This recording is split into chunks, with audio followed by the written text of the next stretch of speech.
All rise for support court with Judge Vanda B.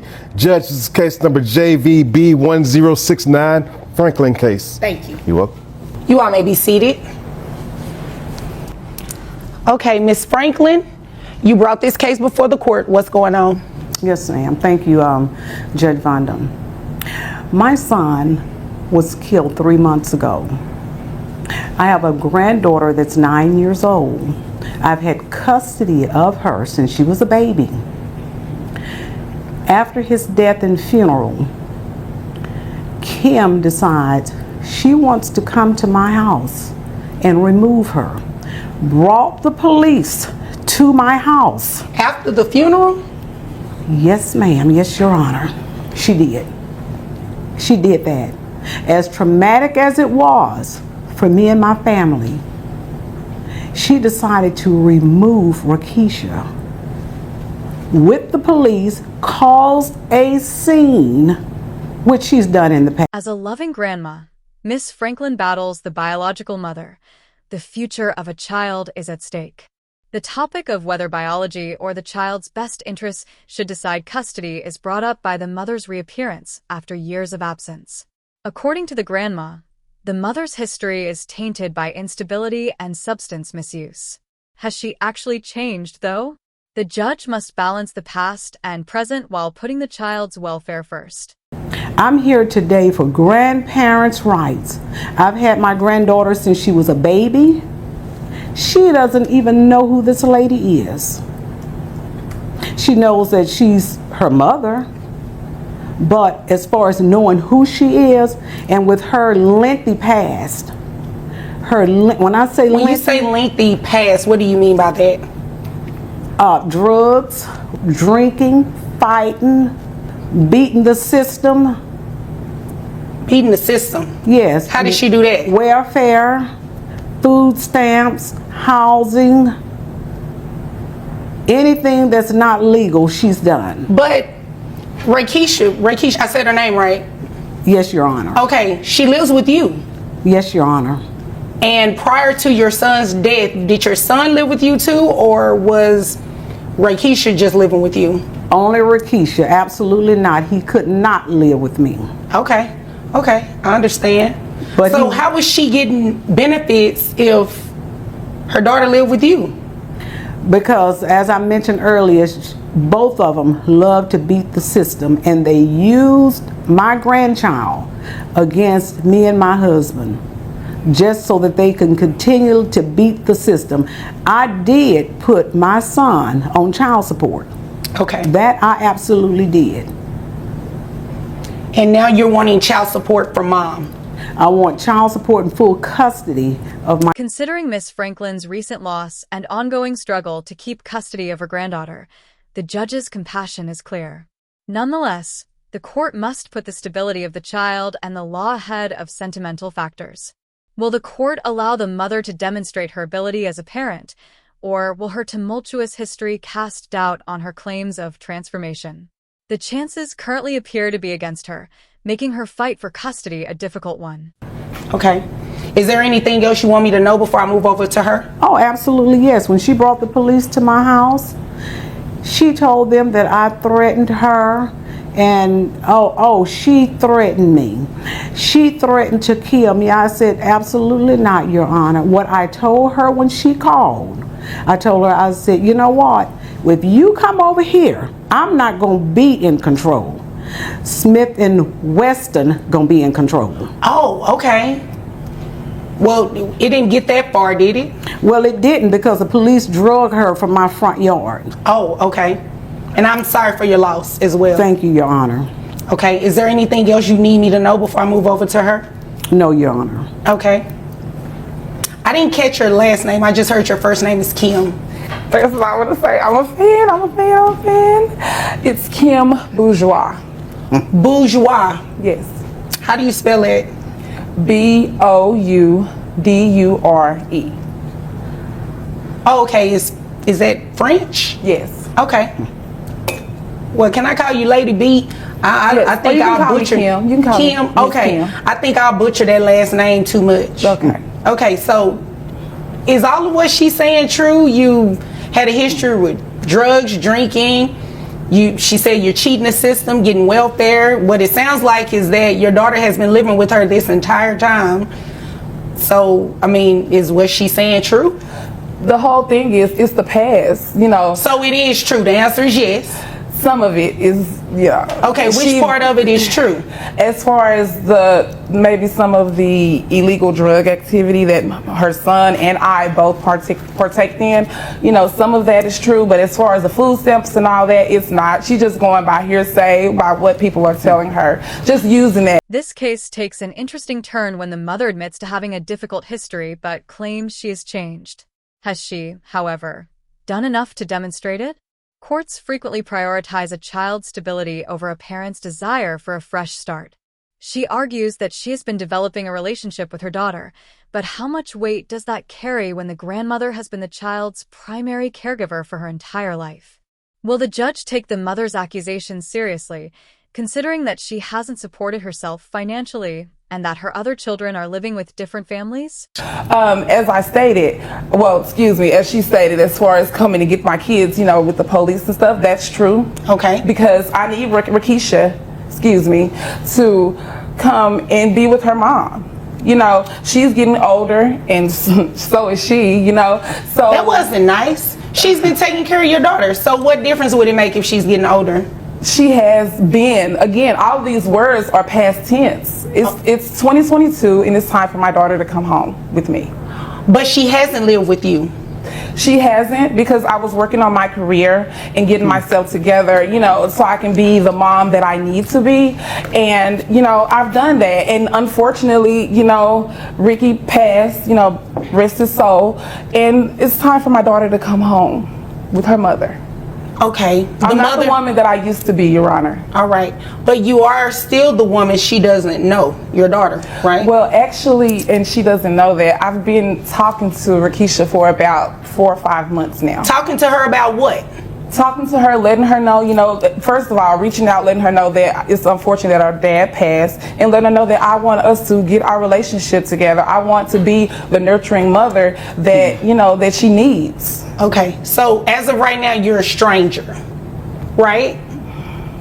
I wouldn't necessarily say strangers. Well, it's not necessarily what you want to say, it's what the facts say. You're a stranger to this child that you came and attempted to remove from her caretaker, right? She's been taking care of her, yes, and I commend her for that, but my daughter needs to be with her mother. All right, but you do understand that your daughter needs to be in an environment that's stable, where she is familiar with the person that is taking care of her. Okay, she has to get familiar with her. I am working. I, make good money. I've been paying insurance, so it's not like I've been totally out the picture. Let's talk about that. How much money do you make? About $70,000. $70,000. How much? You say insurance as well? Yes, I pay $170 a month. All right. How much of that have you given to? The court's disclosure of the mother's high income, $70,000 annually, marks a turning point. However, up until now, she hasn't provided any financial support for her daughter. Child support regulations are at the center of a significant decision the court is about to make. When a parent refuses to provide for their child, even when they have the resources, the court considers this neglect. The mother's uneasiness increases when the judge starts calculating payments. Will this be the pivotal moment that changes how the case unfolds? And it's not a hard question if you've actually done anything. I mean, well, I can say none then. Let's just, be done with it. None. So you make all of this money and you haven't given grandmother anything for your daughter? Well, her dad has been taking care of the child support and everything up until this point. Right, but what were you doing? I was paying the insurance. Okay. So you were paying the insurance. Yeah. Your daughter living with someone else. Well, she the one wanted to raise her. But ma'am, it is your daughter. It's my daughter. I paid the insurance. She wanted to raise her. The dad did the child support. We all just did our part. You obviously came here to waste my time. Not really. I mean, it sounds like it. It sounds like you're trying to evade the obligation of paying child support or paying any type of financial support for this child because you want to do what you want to do. Insurance is not sufficient, ma'am. Grandmother can pay insurance if she needed to, but she hasn't. Well, she can't do it without a modification to your court order. That's the reason she's here. Okay, so can my daughter go home with me? The judge's decision is in. The mother is required to keep her daughter's health insurance and pay $923 in child support each month. However, the shocking ruling that she will not be granted custody has yet to be made. In a decisive decision, custody will remain with the grandmother, who has raised the child without expecting anything in return. The judge underlined that, in this situation, putting the child's welfare first is more important than giving the mother another chance. A turbulent period in the child's early life came to an end when the judge determined that stability with the grandmother was the best course of action. No, she cannot. She is going to stay and remain with the person who's always taking care of her. You haven't said anything different to support that grandmother has not been doing the job you should have been doing. So what we're going to do is, based on your own testimony, and I believe you told the truth, I did. $70,000 a year, and that's giving you credit with the $170 health insurance. Your gross is $5,663. That brings your net to $4,613. You have one child, correct? Yes. Okay. All right, 20% of that brings your monthly child support obligation to $923. And as I stated, you are still to maintain the health insurance. That's over $1,000. And no, it's not. It's under $1,000. So 9 something plus the 170? No, you got credit. The 170 was given in your gross. So you got credit for that. $923 a month. It's what's fair. It's what's in the best interest of your daughter. Your daughter is going to remain with her grandmother. Just as the dust settles, another stunning revelation emerges. The mother has 3 more children, all living with different families, and she hasn't been paying child support for them either.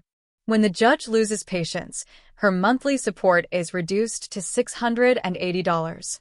The judge chastises her for evading her duties, but it's the harsh reprimand that hurts the most. When the mother's own words betray her, her attempt to demonstrate her metamorphosis fails. The judge's final comment, "You should have kept your mouth shut," serves as a harsh reality check that completely destroys her credibility. Okay, so... Okay. Anything else? You had a question? I'm just going to keep it to myself. Oh, okay. You might want to do that, especially if it was something inappropriate. All right. Anything further pertaining to this case? That's it, Your Honor. Okay. Anything further, Miss Franklin? Yes, Your Honor. This lady just sit here and perjured the court. She has 3 other children that lives with 3 other different daddies. Oh, wow. And you know, she had more miles on her than Route 1604. Okay, well, Miss Franklin, hold on one second. Do you have other children? Yes. So why didn't you say that?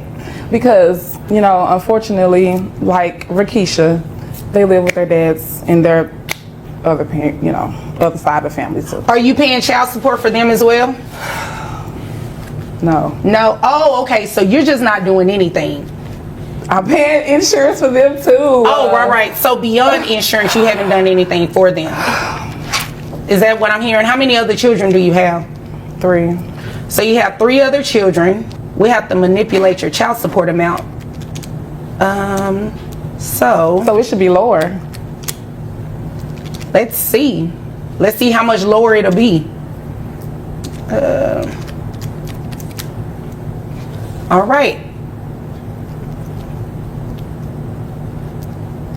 Your child support is lower. It went to $680. Oh, see, should have kept your mouth shut. No, you know, first of all, that was rude. Secondly, she's being honest. You are not being honest. But that's okay. You don't have to be honest with me because you know what? One day you're going to have to answer to each of your children. and that is going to be your battle to fight with them. Well, at least they'll know I took care of them by paying their insurance. Oh, okay, and they'll also know you're a stranger. If there's nothing further, you all are dismissed. Thank you, Your Honor. You're Thank welcome. you, Your Honor. One thing is evident as the gavel falls. Protecting the child's welfare was the primary goal of this case, not punishing the mother. The judge's decision makes it clear that, in family court, stability always prevails over biology. The conclusion is simple. If you want custody, you must be present, assist your child, and show up for court, not just when it's convenient. What do you think? Was the judge correct in his decision? Leave a comment below with your opinions. Please hit the like button, share your thoughts, and subscribe for more astounding courtroom breakdowns. If this case startled you as much as it did us, let us know.